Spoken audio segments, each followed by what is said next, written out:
What is up, everybody? Welcome to the Week 11 DFS MVP podcast. I'm your host, TJ Hernandez, the director of DFS at 4for4.com. As always, with my co-host, Mr. John Daigle. Daigle, what is up? Welcome to Week 11, sir. Snowing here in Chicago, 25 degrees, blistering wind. I wake up and my iPhone now has a lot of colors and block letters that I don't know how to navigate because you can't ruin my routine like that suddenly in week 11. So my life is falling apart. Other than that, though, I think I'm ready for a week 11 DFS slate. Yeah, well, luckily we got some domes to save us from that snow. One in Detroit, and your local team is out of there, so that's okay. Just a reminder before we get started, everybody, the 4for4 subscription price has dropped by 50%. Original price of $99 for the DFS sub is down to $49. So make sure you get signed up for that so you can get access to all of our content tools and the Discord channel that we discuss here every single week. Let's jump right into week 11. Every week we get the pod started by talking about the major factor that we're considering when we are building our DFS lineups this week, what our major decision point is, and what are you looking at this week that is the key? It is another slate where on DraftKings in particular, we are looking at value chalk, except this time it's between the same offense and Justin Fields and David Montgomery. So I'm curious to get your thoughts on how you right now are handling it outside of cash games, since 7,600 is a little more pressing, a little more forcing the issue than 6,500 for Justin Fields. But if Fields puts up another 40-point game and his third consecutive overall QB1 week, obviously 7,600 is too cheap. And given the matchup, it probably is too cheap anyhow, but at least we have other ceiling quarterbacks to talk about that could match that 40-point output. And at the same time, David Montgomery, 6,100, Khalil Herbert injured. We were expecting bell cow usage. So I'm curious, are you playing them together? Are you going into this week thinking you have to play one or the other as leverage off of the other? What are your thoughts right now on these two players in particular?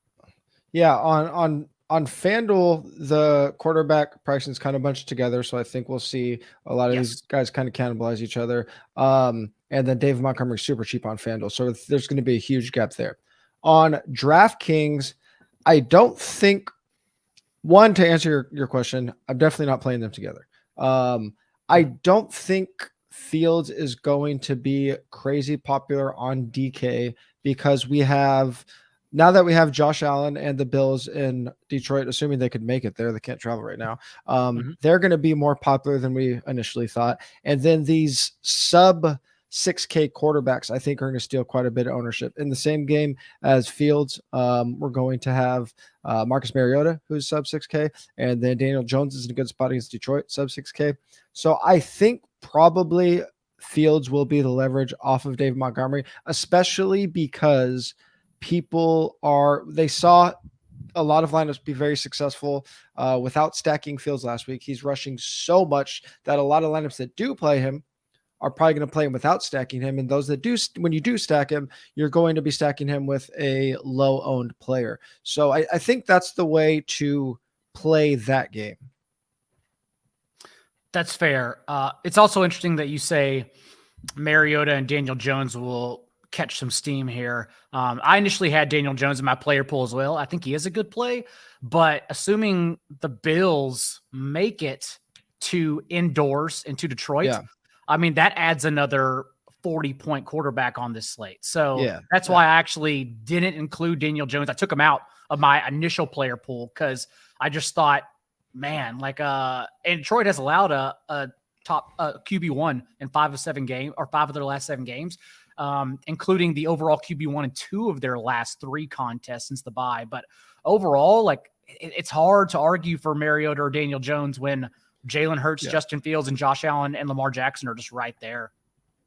Yeah, that's fair. But and at the same time, I mean, I think if one of those guys gets a lot of the ownership, it's going to be the guy with the highest total and the best, probably the best fantasy quarterback in the league, in Josh Allen. So it's, there's only so much ownership to go around. So I don't think we're going to be in a position where we see like Fields at like 15 or 20% or anything. Like maybe he's around 10%, but that's obviously not something that's killing us. And then again, with his pass catchers, they're going to be all low owned guys. So if you do stack them, you're getting somewhat unique right there. My decision point is kind of a piggyback off yours. It's more of a general broad perception of what's been happening the last few weeks.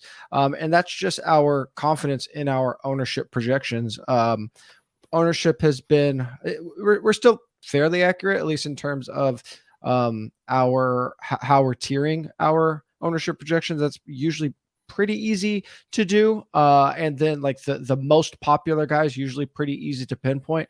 But these, especially at running back, someone at receiver too, these running backs in this like projecting to like this 10 to 20% range, people are really going hard on one or two guys and fading a couple guys that we thought were in good spots. So we've seen these guys that typically fall in this maybe 12 to 15% range and up in like 25%. And then guys that are in the same projected area down at like, 7-8%. We saw it last week with Tony Pollard. He was 25% in the Millie Maker.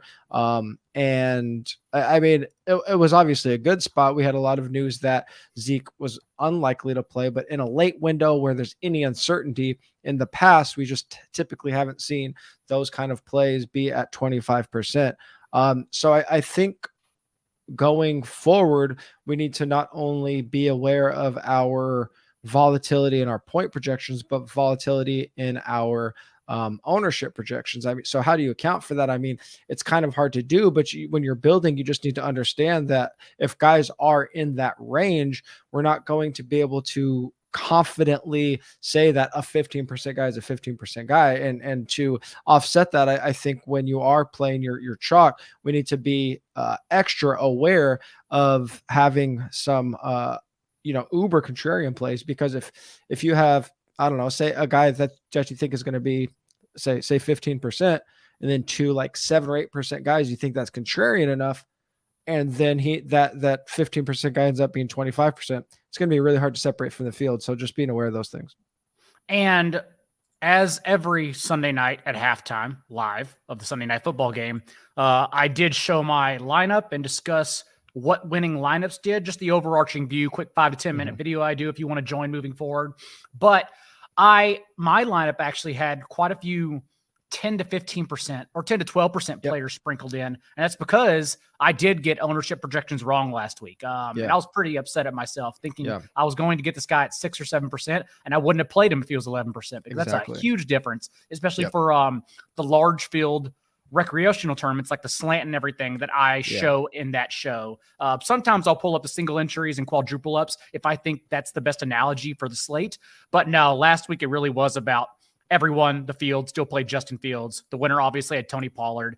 And to your point, I think morning news we need to be aware of, because it doesn't really, and I mean morning by like the last 30 minutes of kickoff, it really doesn't move the needle. Mike McCarthy was standing at Lambeau Field getting interviewed and said at 12:30 p.m. Eastern remember, this is only 30 minutes until the first slate of games kicks off. He even said, I don't think Zeke is going to play today. Like, that's the most important information of the entire slate, because then Tony Pollard should be 60% rostered. So he was only 35%. Sure. No matter what happened, I was definitely going to play him anyhow. So maybe we take that into account more moving forward as well. Absolutely. But it does seem like what we project right now, what we're projecting on 4-4, you should pad it a little more for smaller field tournaments, thinking these are sharper plays. And so these sharper players are going to steam those players, and ownership will naturally be higher. And that's kind of how I've been trying to gauge everything. It's kind of like adding 5% to smaller field for our projections. Absolutely. Yeah, that's a really good point. The difference between the size of your field is going to make a huge impact. And those, those Tony Pollard type plays from last week, those are going to be Way more popular. So make sure you are just following us on Twitter throughout the week and hopping in the Discord if you are a sub, so we can hash out some of those ideas. And obviously I'm going to do my best to get us the best ownership projections possible. But we're seeing a lot of volatility in those this year, which is pretty surprising. So we'll keep talking about that. As we've been doing every single week as a kickoff to our DFS week, we build a card for underdog pick'em. A lot of these plays slide right into kind of our thoughts just around the general week and around the how we are playing DFS. We are building a lot of correlation into these sometimes too, and it's just another way for you guys to leverage 4-for-4 projections. So we've been doing it every week. Today we are going to the problem. I mean, we build a lineup on Thursday, and you get a Sam Ellinger last week who doesn't play, but that's neither here nor there. Earlier in the week, the better lines you're going to get. So let's get back at it again today and build another card, working off of 4-for-4 projections and see if we could get on the right track here. So do you got anything you want me to look at first thing? Go ahead and get us started. Okay. The one that really stands out to me is Terry McLaurin. I believe he is, he's at 59.5 receiving yards. We have a lot to say about him in this show and in our content, so I won't give a huge breakdown right now, but I will say we have him projecting for just under 90 yards, 89.6. So that's a huge difference. Do you have any pull on McLaurin, either it as a bad take or is it a really good play? I think it's an amazing play, especially the matchup was great already, but Derek Stingley, Texans' #1 cornerback, has been ruled out for that game as well. So there is literally nothing else to talk about. It's an amazing spot for Terry McLaurin. Yeah, we're going to be coming back to that game in a little bit. Anything stand out to you? Oh, you took my McLaurin. What is Cole Kmet projected at? Because he is annoying for redraft because he's now scored. Remember, this is a player who just didn't score touchdowns in his career. Yeah. Now he scored 5 on his last 11 catches. We have him, Christian Watson, basically being the Hunter Henrys of their respective positions. But the Falcons are allowing the 5.5 catches per game, the second most per contest. So it's frustratingly another good spot for Cole Kmet to creep by here, whether or not he sees the same season high in target share as he did last week. So over 29.5, we have him projected for 52.5. Yeah, that's a really good number. And I mean, the thing that I was worried about Kmet is I thought last week we would see Claypool's routes, snaps, target share Claypool go up everywhere too. Yeah, me too. And we just didn't see that. So I don't know if the third week is the charm for him, but as of now, we just don't have an indicator that Claypool is a guy that we can trust. I believe you had him in the drops report last week too. I did. It's just weird. Like, we can't trust it because his route participation went down in his second game, learned the playbook. Not up, not stagnant. It went down. Really strange. And that was, I understand, like, Byron Pringle was available for the first time since week 3, but that was still like his first game back from injury, and they ran Pringle out there for more routes. So Claypool was used as their 5th wide receiver. I don't know why we have any faith he's going to be their number 3 even. So yeah, I'm absolutely on board for Cole Kmet here. Yeah, that correlates with the idea of this projection. I don't know if I love the projection, so feel free to tell me to go on to another one. But the biggest value we're pointing at right now on 4-for-4 based on our tools is Justin Fields under 71.5 rushing yards. Now that's a crazy high rushing prop for a quarterback. I know he has huge rushing totals over the last 2 games. His average for the season is 75 yards. He's been under 70 yards in 6 of 10 games, but over the last 4 games, the difference has been since their mini bye, they had a Thursday game, is that it's a lot of designed runs these last 4 weeks. So our projection says way under. I kind of feel like that's kind of a sharp line, but usually when I go against the projections, I'm wrong. So do you have a lean on that?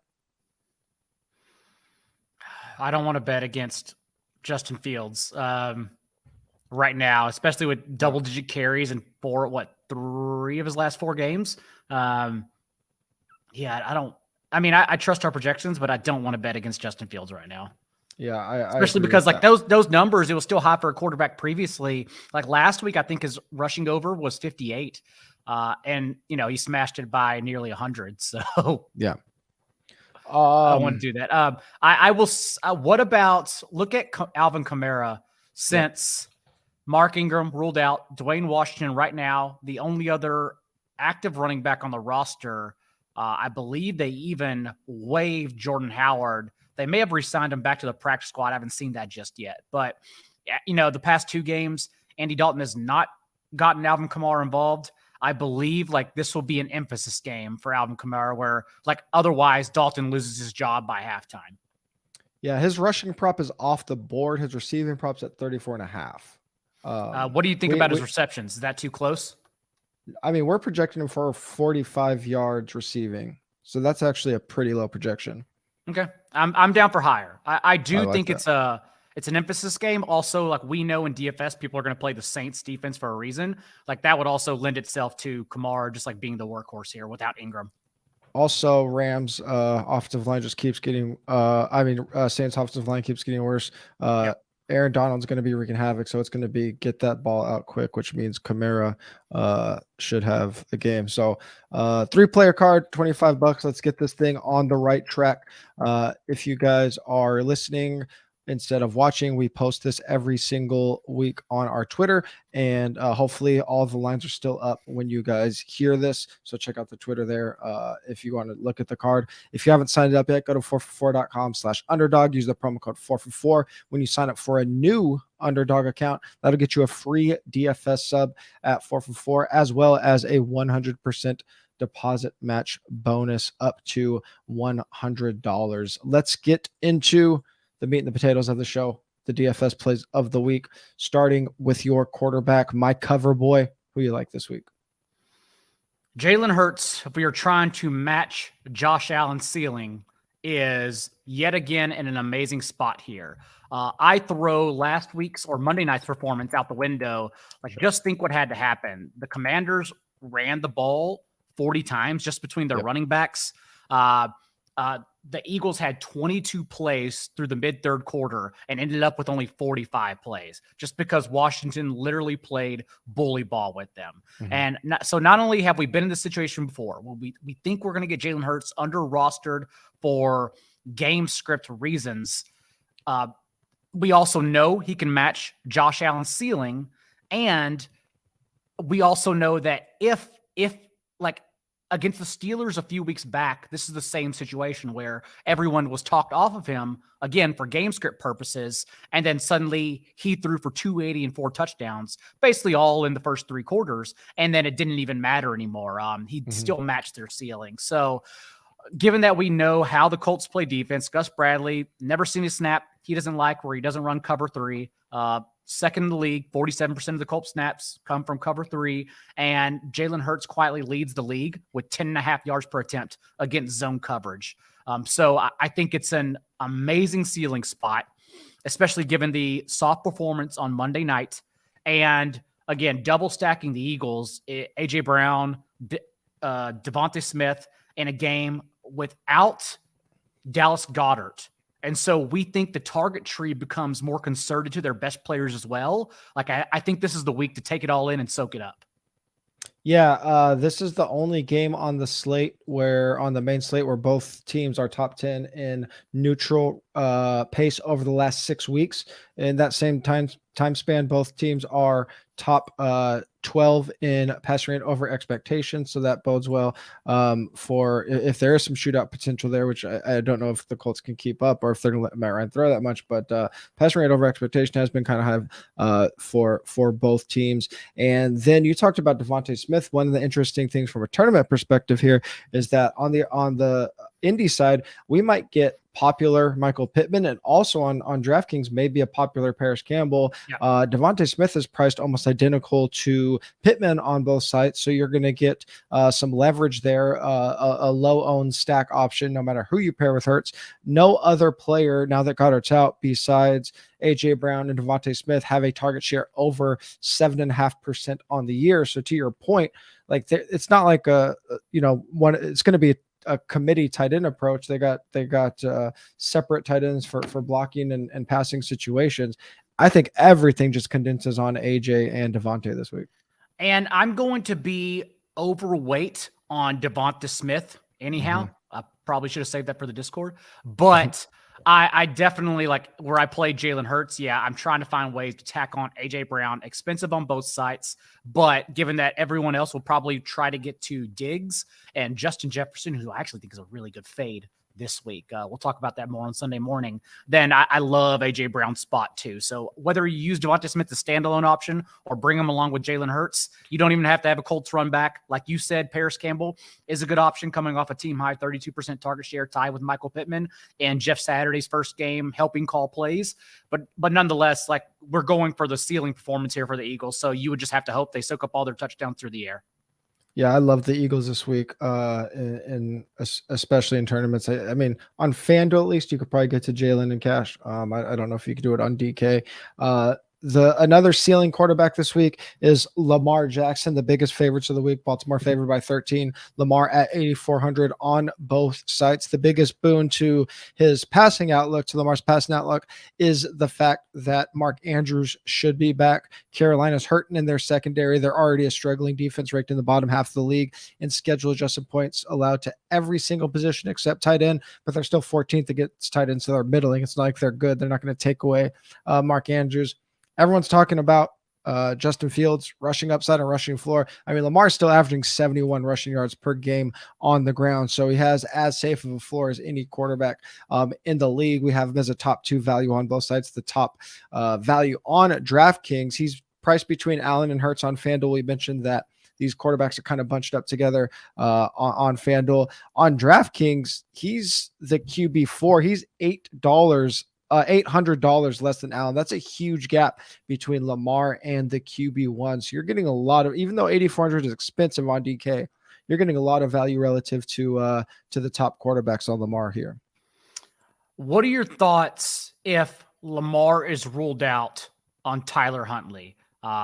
Lamar DMP Friday because he has, as JJ Zacharyson has said, he basically has the immune system of JJ's child. And we've seen Tyler Huntley last year, remember, against the Packers, show up pretty much in the same spot and literally won tournaments. He threw for 215 and 2 touchdowns, rushed for 70 and 2 touchdowns because he has that kind of ceiling, and we'll get him at basically the minimum price on both sides. So if Lamar's ruled out, he doesn't get any better. What are your thoughts about Huntley on this slate? Yeah, I'm usually pretty optimistic on illnesses, especially when it's this early in the week. But I mean, if it comes down to a Sunday last second late, especially if we don't get news till Sunday morning, like I'm switching everything up and playing Huntley because people just like, I mean, you talked about late news. If it's a final like inactives list and Lamar is out and we get a Huntley, like I'm playing that. Is it chalk you'll be willing to eat if it comes in as a Schefter bomb Saturday night? If it comes in as a Schefter bomb, that'll probably change things a little bit. I probably won't be as bullish in it, but if it's a last minute announcement, game time decision deal, I'm like having contingency plans all over the place. Okay, that's what I'm kind of planning for just in case right now, since that's literally 3K off the other quarterbacks. Like, it would be a whole lineup change. And then I'd be wondering who gets lost. It'd probably be Jalen Hurts or Justin Fields, not Josh Allen at the top. So just something I'm trying to plan everyone for. Yeah, if we get to tomorrow night and it sounds like it's a serious questionable situation, my advice would be just to build one Huntley lineup, just like on the side, just to see what a build looks like, so that if we do have to wait to the last minute, that you have some kind of idea of like what that build looks like for you, and you're not just like throwing darts. Let's move on to running backs. I absolutely love this call from you, and I wish I would have thought about it myself. It is so volatile and touchdown dependent in Cordarrelle Patterson, because not only the Falcons targeting their running backs, Marcus Mariota targeting his running backs at the league's lowest rate in the league, but Patterson is very clearly touchdown dependent and volatile. We saw that in his return from injured reserve, leading the team with 11 carries and 14 touches, did score 2 touchdowns, but then the short turnaround last week, only 6 touches overall, second on the team behind Tyler Allgeier's 11. Having said that, this Falcons offense, since the Bills got moved indoors to Detroit. Now this Falcons offense still has the third highest team total on the slate, over 26 points. And all their options are literally hold your nose, cross your fingers, don't watch the game. But at the same time, it's so volatile that we've seen now in this 2-game span, of course, Patterson can yet again lead the team in touches. And since I am chalking it up to the short turnaround, because that was not only just fewer touches, that was a season low 6, like his lowest mark. So I have to assume it was for the short turnaround. 6,700 on FanDuel in particular is so cheap. And that's a site where we catch up on touchdowns anyhow. So why wouldn't I play him there? So I love Cordarrelle Patterson for tournaments. Yeah, I mean, especially like I said, if people want to go cheap Atlanta passing game, it just seems pretty crazy to be for such a slow-paced, run-heavy team. Even though they've upped it a little bit in recent weeks, but I mean, there's still nothing to write home about. Anything to get away from Mariota, probably not chalk, but semi-popular. Even like if I'm ever playing someone like Mariota, I want him at 1%, not 8%. So that makes a lot of sense to me. Staying in this game, the chalk of the week, especially on FanDuel, but our cash game lock of the week is David Montgomery, 6,200 FanDuel, 6,100 DraftKings. Khalil Herbert is on IR. Chicago, a run-heavy team, people can easily just say, well, yeah, that's all Justin Fields. If we look at only running back rushes, they're 5th in total running back rushes. So there's a lot still to go to Montgomery, even though Fields is taking a lot of design runs himself. We've already seen earlier in the year that Khalil Herbert gets a huge snap and touch share as the standalone back. As you said in your article today, we should pretty much assume the same goes to Montgomery this week. Atlanta's the only team ranked in the bottom 10 in schedule adjusted points allowed to every single skill position. They've allowed 15 or more half PPR points to a running back in 6 of the last 7 games. So huge floor there against this defense. We have Montgomery as the best sub 7K value on FanDuel, the best sub 6,500 value on DraftKings. He's going to open up a ton for you in cash games. Going to be very, very popular. So keep that in mind as we talked about at the top of the show. But, chalk's been hitting. So what does it matter? Chalk's been hitting. Life doesn't matter. And he's probably going to rival Josh Jacobs from like 3 weeks ago with 45-50% ownership just because of the landscape of this slate as well and people wanting to pay up for wide receivers. I think, and we're about to get there, I think there are a lot of really good ceiling cheap options at wide receiver, honestly. I love the wide receiver slate this week. And so I don't feel like I necessarily need to go up at running back. Montgomery is the chalk I will eat this week. Single entries, cash game. I'm just going to play him. I'm not going to question it. Let's talk about one of those low salary options opposite a very chalky play that we've already touched on briefly. I think Nico Collins is a salary saver on both sides, but 4,100 on DraftKings in particular is pretty egregious. I almost wish he wouldn't have had that team high 37% target share this past game, because then maybe we could sneak him by a little more. But he's out targeted now in his last 3 full games of Brandon Cooks. He's out targeted Cooks 21-20 and just outgained him by a landslide, 196 receiving yards to Cooks' 114. The Commanders, the boundary in particular, but by wide receivers is where you attack them. They've allowed the 5th most fantasy points per game to opposing wideouts. So given that, and maybe it means nothing, but Davis Mills has now started 11 games at home, 11 games on the road. He's averaging 1.3 more yards per attempt at home than on the road. He's also thrown 19 touchdowns at home compared to just 6 on the road. Pretty heavy, like landslide slide splits. So I talked about this on Move the Line earlier this week. I didn't suggest it. I just said I bet the Texans to cover at least a field goal earlier in the week because I think it's a really good spot for them of a Commanders team that just ran 81 plays on a short week. And it was like the biggest win of the season, knocking off an undefeated team in week 10. Yeah. So overall, like I love the spot for Texans and I love the spot for Texans through the air in particular. So I love Nico Collins this week. Yeah, I got some mini stack opportunities there with the chalk on the other side. That I'll just jump to that play right now. Terry McLaurin at 7,300 on FanDuel, 5,900 on DraftKings. We talked about him in the Pick'em segment. Ever since Tyler Heineke has taken over. McLaurin has been everything that we've wanted him to be this season. He's 4th in target share since Heineke took over, 1st in air yard share. He's seen 8+ targets per game in every game with Heineke.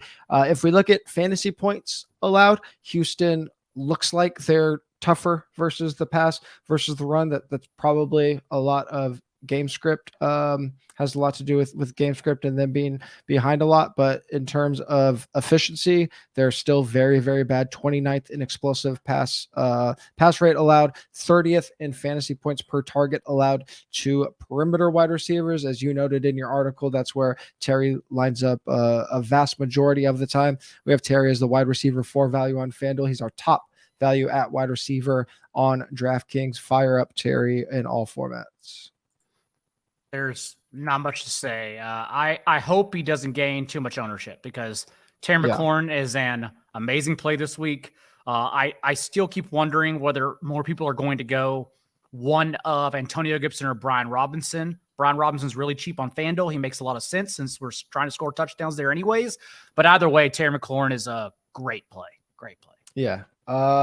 You have another salary saver that I wrote up, and I didn't think anybody else was going to be on him. And then I see your article this morning, and you wrote him up too. So hopefully we're on this bandwagon together. Not only are we on him, I fear he may catch on by Sunday. Yeah. I could be wrong. He could get lost in the mix because Darius Slayton is in that weird spot on DraftKings at 5K to where like you can go a little slightly more up for a sexier option or go down to save value. So maybe he gets lost in the shuffle. But 20.9% target share across his last 3 games, a team high 2.4 yards per route run, an elite mark since he started intermittently rotating in week 4 when he got healthy. He has, for fantasy, for redraft leagues, he's been a top 36 receiver in 4 of his last 5 games and a top 20 receiver in 2 of his last 3. They benched Galladay at halftime last week after his second drop of the first half. Slayton was on the field to come out of the locker room, and literally that possession, he scored a 54-yard touchdown right in the 3rd quarter to begin. So, like, Slayton is here. Remember, he may be a 5th-round receiver.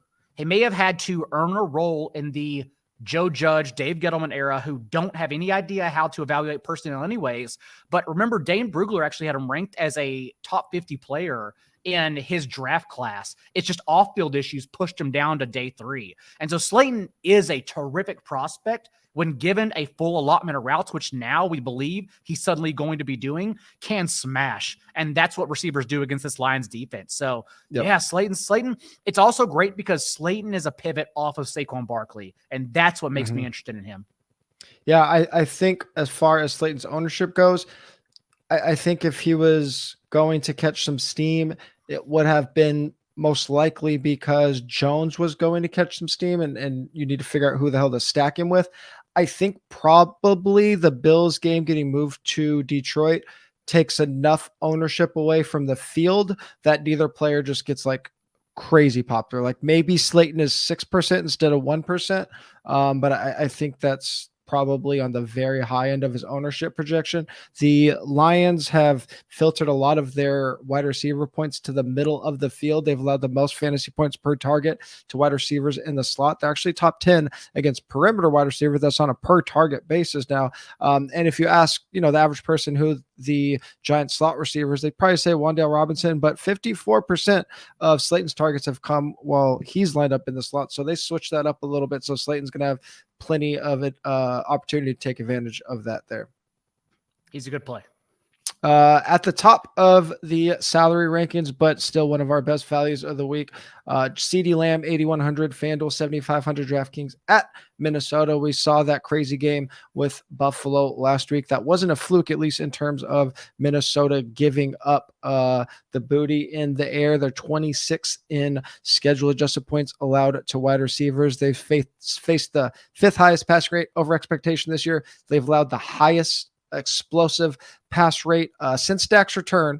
Dallas 5th in overall EPA, 8th in pass EPA per play, and 7th in explosive pass rate. After a couple weeks, we're maybe getting a little worried about CeeDee's volume with Dak, but that all normalized last week with his 15 targets. Obviously, don't expect that every week, but it's probably somewhere in that average range over those last few weeks. I think 9 to 10 targets per game the rest of the way is a pretty reasonable outlook for CeeDee Lamb. We have him as a top 3 value on both sides. He is our top overall wide receiver value on FanDuel. The only thing I say is in my heart of hearts, despite his matchup, despite the fact he's come on lately with Dak Prescott, I can't possibly play 35% CeeDee Lamb in tournaments. I cannot do it fresh off of career highs and catches and receiving yards, his highest DraftKings point performance as well of the entire season. I can't do it. I won't do it. No. On FanDuel, it's at 81. Oh, I think 30% is reasonable. I don't know, again, because I really have to try to think through how, and look at the numbers of how much that Buffalo game is going to impact ownership, because Stephon Diggs is in a similar salary range. So again, if Buffalo takes enough ownership away, at least on DraftKings, I think maybe we can get like 19 or 20% CeeDee, but I have to think about that a lot by tomorrow or by Sunday. That's fair. But right now, yes, at his projected ownership, if I think it stays that high, I can't do it. I just can't do it. Yeah, I mean, if we're eating the chalk, it's usually at running back. No blanket statements, but it usually makes more sense. Moving on to tight end, I actually like this whole team right now, at least to win, and then you like one of their pass catchers. Yeah, so tight end, it's really interesting. And if we lose Mark Andrews, this is Kelsey-less. That's the big point. Then this is a Kelsey-less slate, and thus maybe no tight end matters whatsoever. It gets really ugly. And if that's the case, honestly, I have a sicko play I slipped into my tournament article in the tight end section. I didn't write it. I didn't detail him yet. I'm waiting for the injuries news, but I will write up an absolutely sick play that I may slide into tournaments on FanDuel in particular. That's a hint, because that's the only place you can get them.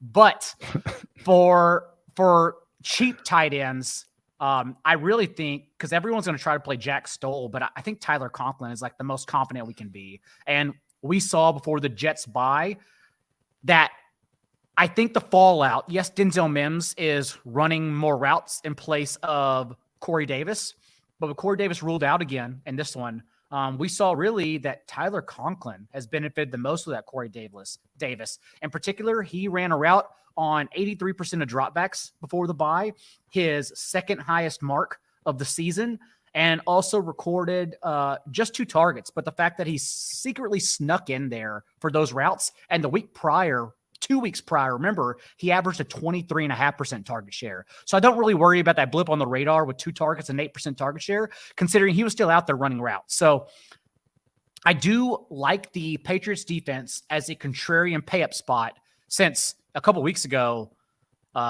Mac Jones was still under center. Zach Wilson was still under center. Like, it's the same exact spot. There's no reason to believe that the Jets are suddenly going to get better in this spot.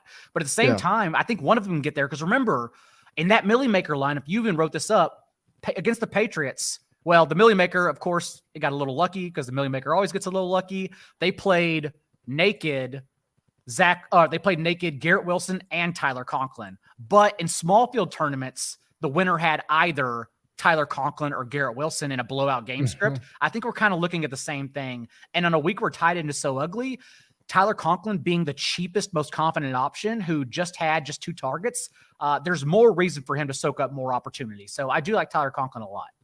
Yeah, when I made ownership projections yesterday before the Thursday night game, we had Mark Andrews as a limited practice participant, questionable.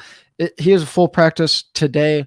All signs are that he is going to play. So it's not, I mean, I don't think it's going to come down to like fade Mark Andrews or not. It's going to come down to, especially if you're building multiple lineups, it's going to be completely different builds with him. One thing that I noticed this week, if we look at the top tournament lineups, just at the Millionaire, when lineups, top 1% lineups, have had a running back in the flex, they've typically spit down at tight end, around 4K average salary. When they have spit when they have flexed a wide receiver, it's because they've spit up at tight end. They've averaged around $5,000 in tight end salary when they're flexing a receiver. So basically what that's saying is if you are paying up at tight end, you are, and you try to force a third running back, you're really limiting the upside of your lineup just because you aren't able to get as many ceiling players in your lineup with that high tight end salary. So just a little interesting note to keep in mind. Again, it's not a no hard and fast rules in DFS, but a trend we've seen this year: spin up at tight end, be more likely to flex wide receiver; spin down, be more likely to flex a running back on DraftKings. Hopefully that is a trend that we could take advantage of. Those little micro edges are always fun for me. And if we lose Mark Andrews, I mean, yeah, we saw on Monday night before the Ravens went on bye, Isaiah likely had a roller coaster of a game, but he still ran a route on 81% of dropbacks. Like he was out there, had a couple drops, but he showed explosiveness in scoring that red zone touchdown. So Isaiah likely will definitely get rostered everywhere, whether Andrews gets ruled out or whether Lamar Jackson gets ruled out, because that 100% catch rate and over 4 yards per route run from the preseason, that was all done with Huntley in the lineup. Oh, if we somehow, like, not until pre-game inactives get no Lamar, no Andrews, I would smash the Huntley button and the likely button immediately. This is going to be, we were talking about confidence and ownership this week. This one is going to be really interesting to see how the field plays Denver versus Las Vegas, because Las Vegas is arguably the worst defense in the league, one of the worst defenses in the league outside top 20 in schedule adjusted points allowed to every position. They're last in pass EPA per play allowed. So there's a lot of matchup indicators and breakout models pointing to players like Greg Dulcich, who is my tight end, and Cortland Sutton. But does the public trust to play the Broncos? I think they're right now, I have like middling ownership projections on them. I think probably the industry is going to kind of say 7 to 12% on these Broncos pass catchers or passing game. But I think it could be like a really big swing. I think people could just really lean into the matchup or just completely fade it, and we get surprised that they're really low owned. But regardless, I think I'm taking a shot at Dulcich despite the anemic Broncos passing game. Teams have exceeded their team total in every single game since week 2 against the Raiders. The only time Denver has scored over 21 points against the Raiders. Dulcich seventh in expected fantasy points over the last 3 weeks, according to the 4for4 breakout receiver model. He's third among tight ends in that span, but in that span, the second most points below expectation. So hopefully, I know it's Denver, but hopefully some positive regression there. Judy and KJ Hamler are out. Kendall Hinton is questionable. We have Dulcich as the top 3 value on both sides, so I'm firing up Dulcich. Raiders also last in DVOA, defending opposing tight ends. I know the boys in the 4for4 betting Discord were heavy on Dulcich overs. That also certainly helps. Plus on FanDuel, he's the same price as Kyle Pitts. So that makes it really interesting because I think both are good options. Kyle Pitts much more volatile, but an amazing spot as well. Again, I'm playing the Falcons offense, understanding that I'm crossing my fingers for all of them, but that's okay. We're playing tournaments here. It's just a matter of what builds make more sense. So I'm taking that down to the wire. I will also note, this probably is better on DraftKings, but Dulcich 3,800, Foster Moreau 3,700, and Devontae Adams is a true game time decision, being limited with an abdomen injury all week. Like, that's the late swap of the century, is getting off Dulcich for Foster Moreau if we lose Devontae Adams, because the Raiders will still probably suck. But I mean, there is nowhere else to go with Waller and name. I'm forgetting his name. White slot Hunter Renfrow on the IR. Hunter Renfrow. Yes, it's week 11. It's been a long season. Yeah, well, I mean, with Devontae too, I mean, we've seen so much of. We've had a tough time with ownership. We've seen chalk hitting super hard. If this ends up being the late news week, I mean, I don't care who's chalk. I don't care how good or bad ownership projections are. If we get in this situation where we get all this news Sunday morning, I think the Sharps are going to have a good week, so it could be interesting. Also, you like how I just pretend like I'm on set and yell name as if it's a card that the director needs to yell out to me. Yeah, absolutely. A lot of cheap defenses are viable this week. We've actually seen pretty sharp defensive pricing. So like, I think the defensive player pool is pretty wide because obviously the big favorites are in play. But there's a lot of cheap underdogs that are probably viable. But what value defense do you like? I like a lot of value defenses, actually. We talked about Foster Moreau, Greg Dulcich. I even think you could play the Raiders. The Broncos are still the only offense in the NFL averaging less than 15 points per game. The Raiders are right there, and no one wants to play them. At the same time, though, I think sneaking the Steelers in could be viable here.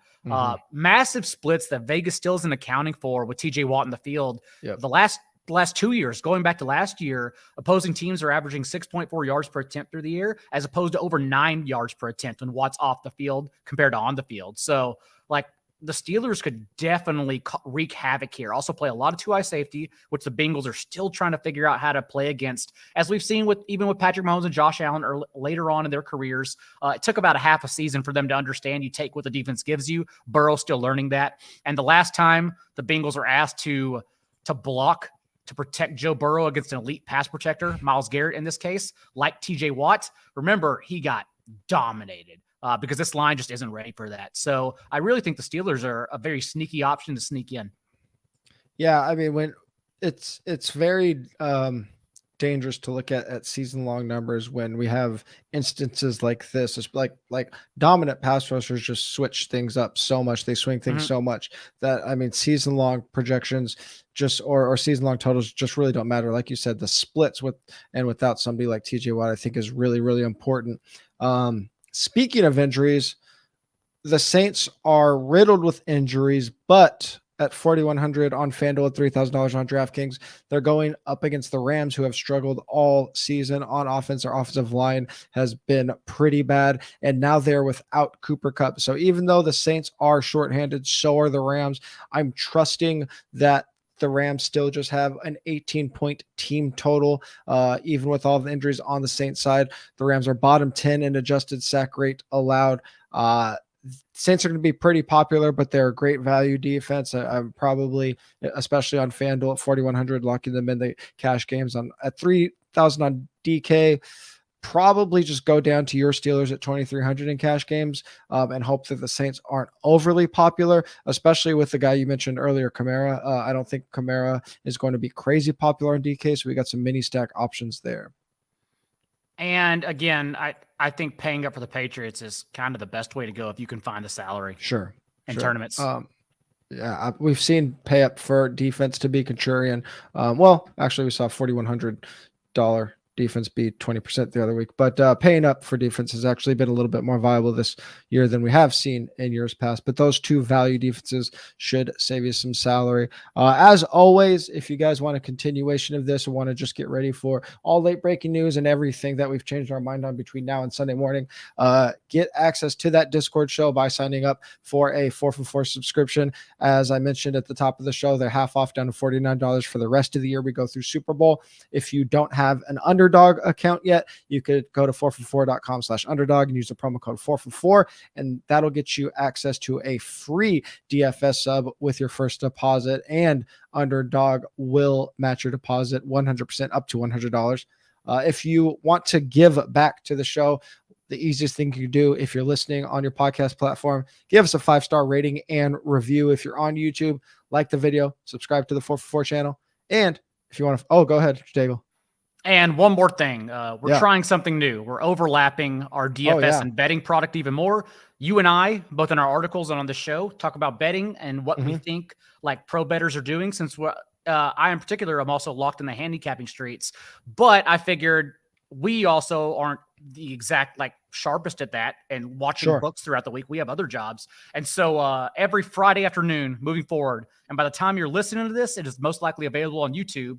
I'm doing a little 10 to 15 minute sit down with our own Sharp Clark, who runs or essentially helps out in the betting Discord with his favorite bets of the week, and just talking to him about the top 3, top 4 most impactful DFS storylines and how bettors and books are handling like that. Thus, in today's show, we talked about the Bills-Browns total, for example. We also talked about the Falcons team total, how bettors are handling that, as well as the initial line and look ahead for the Eagles and the Colts and the Cowboys-Vikings matchup. So again, especially at this stage of the game, week 11, I definitely would not add another show on my plate and our plate if I didn't think it was pertinent, couldn't help us out.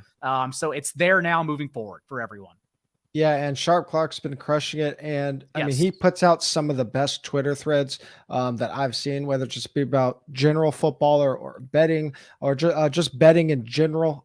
Everything he puts out is awesome. He is at Sharp Clark with an E, NFL. And then if you want to follow us on Twitter as well, Daigle is at not J Daigle. I'm at TJ Hernandez. 4 for 4 is at 4 for 4 football. Talk to you guys Sunday morning.